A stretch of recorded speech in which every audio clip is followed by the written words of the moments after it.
You are tuned in to a Fireside chat with Zany Mystic. Join us now on another exciting metaphysical journey. Relax, tune in, drop out, and take a seat by the fire as we explore new realms and possibilities. This is Magenta Pixie. You can find me at magentapixie.weebly.com. But now, here is Zany Mystic and guest. Enjoy the show. Greetings, and welcome to a Fireside Chat with Zany Mystic. I'm your host, Lance White. Today, I'm delighted to welcome CAL Garrison back to the show. CAL is a practicing astrologer with 40 years of experience. At present, she goes between casting horoscopes, writing books, and working as the personal assistant to Drunvalo and Claudette Melchizedek. Editor-in-Chief at Drunvalo's online magazine, The Spirit of Mott, CAL is also a syndicated columnist for the Associated Press. She's an author with 6 books to her credit, including Slim Spurling's Universe, Ancient Science Rediscovered to Restore the Health of the Environment and Mankind, The Astrology of 2012 and Beyond, which is one of my favorites, and The Wiser Field Guide to Ascension. Ms. Garrison lives happily in the Red Rocks of Sedona, Arizona, and she can be reached at cal.garrison@gmail.com. So let's catch up with Cal and find out what's been happening since we last chatted. Hey, Cal, how are you? I'm doing okay. How are you guys doing? I've been really looking forward to this conversation because so much has gone on in the last few months, and I don't even know what's been up with you guys, but to me it's like we're sliding into home plate or something. Everything is going twice as fast. Well, let's hear. I want to hear what you have to say because, I think that's really what everybody wants to find out about. And you also just came off of some workshops with Drunvalo. So, oh yeah. What's your perception? I just came out of a 5-day workshop with him, and it's interesting. It was. One of the things I think that everybody's really concerned about now is this whole idea of the pole shift, because it's so evident that something's going on, and even though none of us really know when or if this is even going to happen, the acceleration of change on the planet has been absolutely outrageous. And some of the things that have been going on, the oil spill, the volcanoes, the fires in Russia, the earthquakes, and all of the changes, even the economic changes, and many of the things that you see going on now in the government, with everybody, putting up their, raising their hand and saying, hey, guess what, this is the truth about this and that. So you see all of these things coming together, and they look as if all these prophecies are unfolding one at a time. But the last of the Hopi prophecies hasn't come to pass yet. And that one is, we've had the oceans turning black, and the blue star has appeared. Oh, yeah. The only one that hasn't been met is the red star prophecy. Oh, tell us about that. Well, the Red Star prophecy says that, they don't really even have any information about it, Lance. I mean, when I was doing the 2012 book, I hunted up and down for information on that prophecy. I think you have to be an elder to even know what it is, but all they say is when the Red Star appears, that will be it, okay? Wow. So the appearance of the Red Star is the last of the prophecies. When the Blue Star appeared back in 2007, they said, okay, this is going to mark the beginning of the end. But then the Red Star is supposed to be the appearance of this other thing, and that's supposed to be it. Like, as soon as we see that, everything's supposed to go kaput, according to them. Now, one of the things that's going on that has been downplayed, is right now the central star in the Orion belt is ready to go supernova.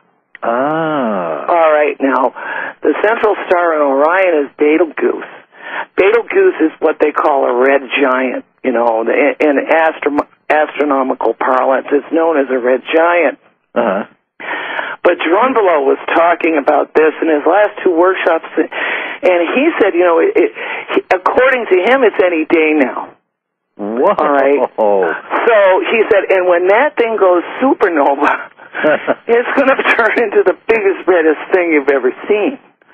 Wow. All right, so this is what I'm thinking, and to be quite honest with you at this point, I can see everything dissembling around me. Yeah. I can see everything falling apart, but I don't think I'm really going to start worrying until we see the red star. Right. And I guess I'm looking in the wrong direction because I keep waiting for the truth that's been concealed from us for, since the beginning of time, and the most recent truths that go on with the military and the governments and the powers that be to come out. And I suppose it is in some ways kind of sneaking out through the internet, but it just doesn't seem like we're getting that's loosened, that the grip has been loosened yet. The grip has been loosened by the dark hand of the dark forces, or what are you talking about? Well, my understanding now is they can't get away with murder anymore. All right. In fact, I was told, and this is really interesting, okay? Okay. I don't know, maybe you already know this because I think it was formally announced. They have an official greeter now at the UN. Oh. For the aliens. Oh, yeah. All right. In other words, some woman has been appointed to be so all of this upfront acknowledgement of the alien presence, I mean, this has just been coming out full force in the last few months. And back in May even, they had a big, hoodoo in Washington, okay? It was the 2010, UFO 2010 conference, something, where there were officials and stuff there to, formally acknowledge the alien presence, government officials and stuff. Did we talk about this already? Not yet, no. Was that the one that it was broadcast on, I think it was even on Fox News, where they were saying that the craft had interfered with the nuclear... Yes! Okay, no, you want to hear the story on that one? Yes. That wasn't even that. Yeah, no. Apparently, at all of the nuclear facilities all over the world, these huge glowing orbs have been showing up. Oh. And they have been sort of floating into wherever they keep all their weapons and undoing whatever it is that their capacity to, kill us has to do. There is no nuclear weapon on the planet right now that has not been dismantled by these orbs. Yes. Wow. So in a sense, I think what's going on right now is these angelic beings, and they've been around forever, but right now they're here in full force. Wow. And I think that there has been some kind of suspension of free will because we're such bad children. They've really had to step in and say, look, we've got to stop them from doing this. Because right now what's going on the planet is having an effect on the entire universe. And this ascension process that we're about to go through, from what I've been told, is so critical because everything, it's not just about us, it's everything in the universe hinges on our ability to get through this. Wow. And so whoever it is, I mean, there's legions of dwellers and beings that have arrived here, to help us figure out how to deal with ourselves. Okay, and they are not going to allow us to ship ourselves down the tubes. And and right now, I think, I don't know, I haven't had time. We've been in this workshop all week, okay, and I haven't had a whole lot of time to do my homework, and my homework usually involves just keeping up with the stories that are coming out on the web. But so many people have stepped down. So many people have been exposed. The evidence against all of the people in power is so obvious and so blatant and so out there. all of them should be incarcerated right now if we weren't, so spellbound by the fact that everything has reversed so quickly. In other words, we're waking up so quickly that people can't believe it yet. I think everybody's shell-shocked, knowing that, the whole entire world is run by a bunch of criminals.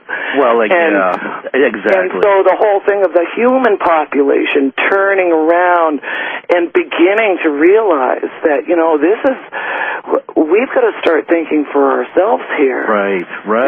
We've got to be willing to reverse every belief. Yep. Okay, because essentially I see that as an issue now, too. I think one of the biggest problems on the planet is that all of the human beings have been totally disillusioned by their leaders and the people in power. Everything we've been fed, all of the beliefs, all of the ideas about what's true. Mm-hmm. Everybody's beginning to see that none of that is true, that our innocence has been exploited. Oh, my, yes. And that everybody is turning around and saying, hey, guess what?